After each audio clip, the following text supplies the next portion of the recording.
Hey guys, just Nick right now. So I just finished watching episode 3 of Kenobi, and I got a couple things to say real quick before I get into any reviews or anything. So when it comes to the Marvel Cinematic Universe, I really like it.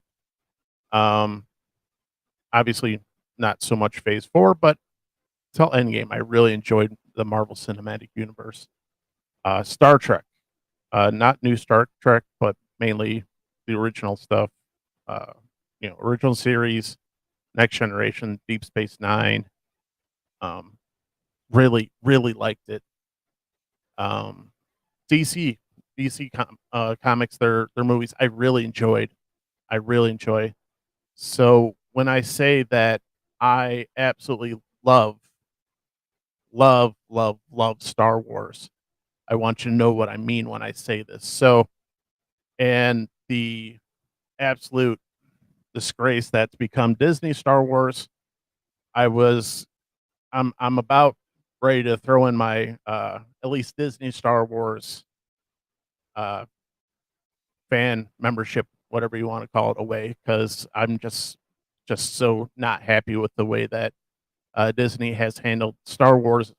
And this was Kenobi was the last, and I've said this on the show before, was the last shot, was the last chance that I was going to give Disney Star Wars. And following episodes 1 and 2, I was like, that's it. I'm good. I'm done.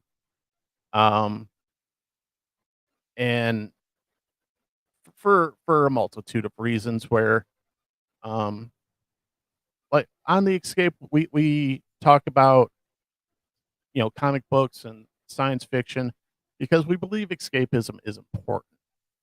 And when people mess with our escapism, that's when we kind of go, look, man, we all need someplace to go.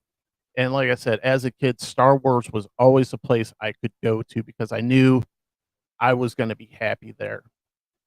And Disney just has made that such not a place that I want to go anymore. Um,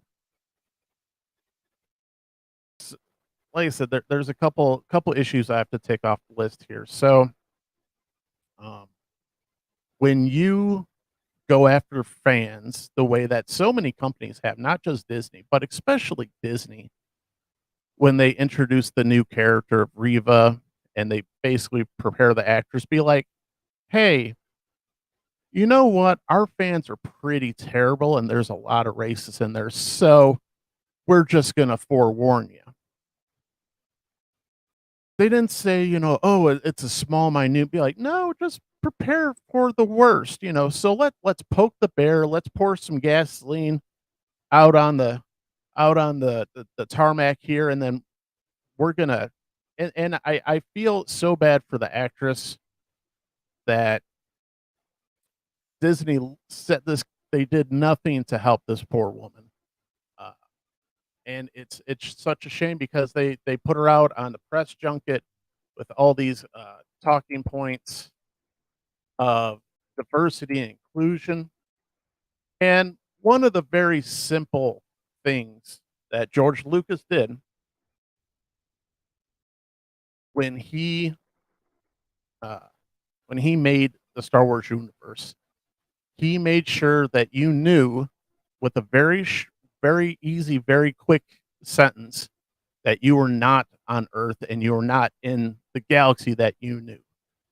He said a long time ago in a galaxy far, far away, you knew you were escaping. Right then, you knew you were escaping this world, and he knew the importance of escapism. And so, poor Miss Moses Ingram, when they put her on the press junket of talking these talking points of diversity and inclusion, and anybody who watched Star Wars, if you related it to Earth, it you were doing it wrong. It was always meant to be somewhere else, another time, another place. I mean, you got green guys, blue guys, people red, the the guy who plays the piano, in Jabba's palace, he looks like a blue marshmallow man. You knew you weren't talking about Earth anymore. And as a lot of people have pointed, she talks about diverse. She's happy this will be happy that it's gonna be so diverse and so inclusive when there's people on Twitter and everywhere else posting, oh, you mean like all these characters that have come before? So uh, they really set her up for failure, and not to be rude, kind of made her look like a fool just on the press junket because there's always been diversity, inclusion. You've had strong women, you've had all these different characters and people talking about sexuality in space. I was like, in Star Wars, the most common form of reproduction is cloning. So who cares who you sleep with? It doesn't matter. I just never understood some of these points that people are trying to make. Um, and a lot of people are complaining about the character of Riva, but the character of Riva is just and apologies. Let me go back. So, uh, Miss Moses Ingram put on Instagram that she's been, harassed with, racist messages and everything, which is terrible, which is wrong on several levels. And I've said for years, the best thing about Star Wars is the fans. Hey, Danny. The best thing about the Star Wars universe is the fans.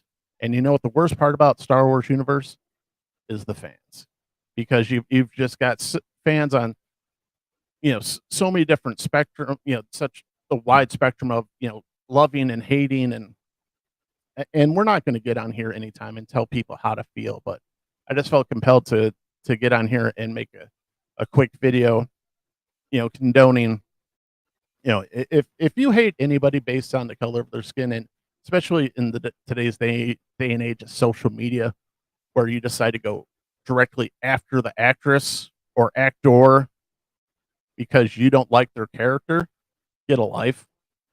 It's ridiculous. That being said, anytime you are a person of any merit today and you have a social media presence, you're going to get a whole bunch of loons. So it's just, damned if you do, damned if you don't. Um, but getting back to the character of Reva, man, they did not do this lady any favor with the writing, the direction, and just so many things are just so wrong with the character and the way they decided to portray her. So my understanding, the Inquisitors are supposed to be the Force users, but you're not Jedi, you're not Sith, you're just basically trained up enough to go after Jedi, and then they send you after Jedi in all these numbers, and you kind of got the very pale look, the Sith eyes. They don't give her any of that. So, and they really don't do anything much to make her what have you. So, to make it to make her stand out, the only thing that they do to actually make her stand out is by not doing anything. So we're going to get into some spoilers from episodes 1 and 2. I'm going to try and keep it light on spoilers for episode 3 if you have not seen it, since it just came out today.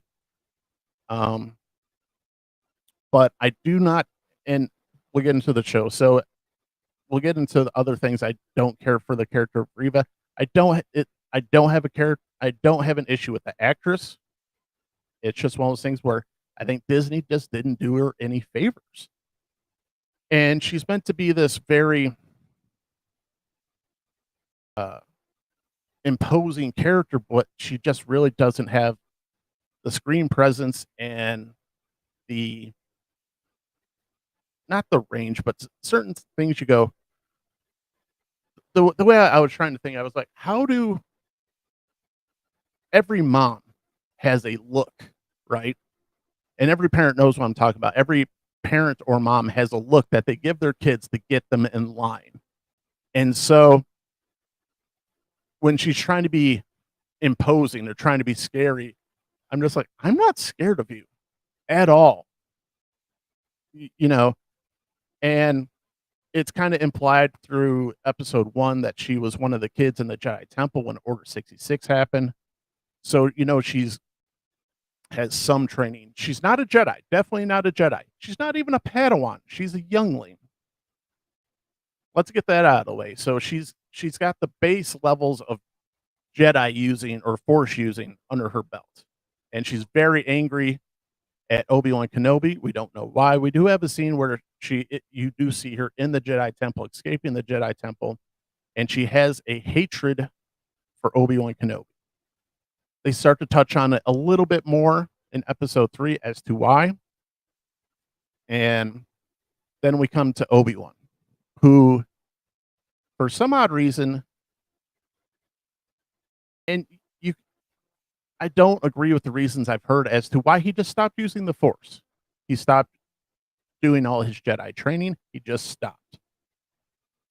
And one of the biggest things I don't like is when science fiction and fiction in general really tries to go and take a real world issue that is really important and tries to work it into their story. Now, this is where the escape stops. The escapism stops right here for me is when you try and take such an important issue as post traumatic stress and apply it to one of your fictional characters. That's not fair. That's borderline disrespectful. And this show does something else I consider sort of disrespectful in a way when you try and fit something of such historical significance and importance into, and I'll say it, a silly sci-fi show. So, and I realize that they're trying to say Obi-Wan's a broken man, and the turning of Anakin was really the straw that broke the camel's back, that just broke him, and Order 66 and the death of all his friends. I get that to an extent, but that doesn't mean I always consider the Force and being a Jedi sort of like being a martial art. Martial art is just because you're not competing anymore doesn't mean you stop being a martial artist, right? You keep living the life. And in the show, they just had Obi-Wan just stop being a Jedi, just stop being a Force user. He buried his lightsaber. That doesn't make sense, especially for the things that they've built up in uh in the Clone Wars TV show. And I think the Rebels, he has a also, I think, is it Rebels that he has a duel with Darth Maul? But either way, you don't just stop being a Jedi. You don't just stop being a good person. And there's so many times where they just had him being, I'm just going to watch these terrible things happen because, well, I'm not a Jedi anymore. That in the decades of things that we've seen Obi-Wan, that's not what a Jedi does. He even has a younger Jedi come and ask him for help. He recognizes who he is, and he tells him, just blows him off. He's like, "No, stop being a Jedi. We're good. We lost the war. We're done." And man, that's just not the Obi-Wan that I wanted to see. I always wanted a Jedi helps no matter what. As much as he can help, that's what a Jedi would do. Now, there's ways to make it smart where he doesn't draw attention to himself and all that. That's fine, but uh, yeah, I apologize. I'm rambling a little bit because I want to make this a nice short video, but we're actually already 14 minutes in. But um, and then they have the one biggest part of the story that doesn't make sense, where they have Leia get kidnapped, and then they send Obi-Wan. Bail sends Obi-Wan to go hunt her down, but track her down and save her. That breaks so much canon. It's not even funny. Like they're not supposed to meet until A New Hope. Now you can say, well, canon's been changed, and the person that gets to change canon is George Lucas. George Lucas can do whatever he wants with his universe. You new guys, you don't get to. That's not your job. Your job is, here are the parameters. You work inside the parameters. It's a big sandbox. Go play in the sandbox. There's lots of things to play with, but don't mess with the canon. So that doesn't make sense. Spoiler, sorry. But like I said, I don't have an issue so much with Reva. People are saying they don't like the Leia and her portrayal. I kind of get it because she's supposed to be the spunkiest, kid that's ever been. I don't have an issue with that. She's kind of a pain in the ass. Welcome to being a parent. Most kids are, especially have a rebellious, smart, rebellious kid. That's how it goes. Um, one of the like one of the things that they do not help is the storytelling. And there's the one scene in the city where you know uh, Kenobi has Leia, and they're running and they're escaping on these rooftops, and then they have Reva. And she's doing all this cool parkour stuff, and she's jumping around and flipping around. I was like, okay, that's cool. You're a Jedi, you're force, trained somewhat in Jedi. I get it. That's fine. Excuse me. But then as the tension dies down, they were in a gunfight with a couple bounty hunters. The fight's over. They've moved on. And they show Reva and she's still parkouring and flipping around. I'm just like, oh no, what are you doing? So there's just certain points where just in this story, they just make the character look stupid. And she's meant to be this menacing and, this, you know, just menacing, kind of how the Inquisitor at the beginning, he was menacing, but, uh, you know, Reva just cuts him off and says, you're doing it. You're taking too long. I'm just going to throw a knife at a guy. Apologize. I'm jumping around a little bit, but I'm just going off the fly here. Um, so they have Reva flipping around finally, and she finally, you're like, oh, the fight's over. It's cool. Whatever. And then at the end of episode 2, we finally get to see the real reason that the show was really made is because for some odd reason they think that we have to have another showdown between Obi-Wan Kenobi and Darth Vader. And this is just problematic on so many levels because you have some people want to say, oh, Obi-Wan's rusty with the Force. I was like, he's not rusty.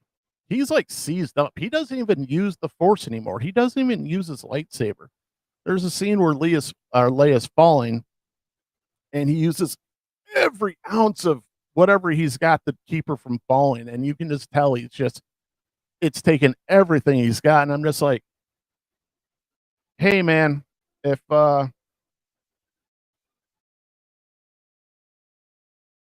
if we're supposed to have a duel here with Obi-Wan and Darth Vader, it's not even a contest. It's not even going to be. This is difference between a super flyweight and a heavyweight, because you have peak Darth Vader going against Obi-Wan Kenobi, who hasn't used the Force in 10 years. What type of fight are we going to get? It's not going to be pretty. All right. All that being said, episode 3, what do I think? It's better than episodes 1 and 2. You get to see Darth Vader. It is mostly Darth Vader heavy. There's a few more things that don't make sense. Apologize. One of the things I meant to talk about was Reva. Reva kills the Inquisitor.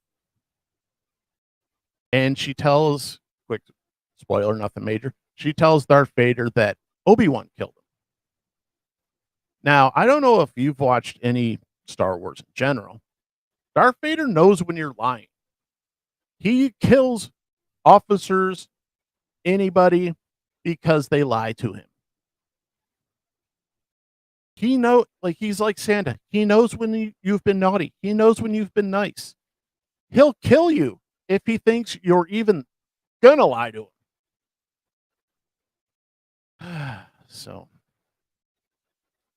and then we have of course, the reveal at end of episode 2 that, and once again, another thing that Reva should not know, and this should not be her job, is to tell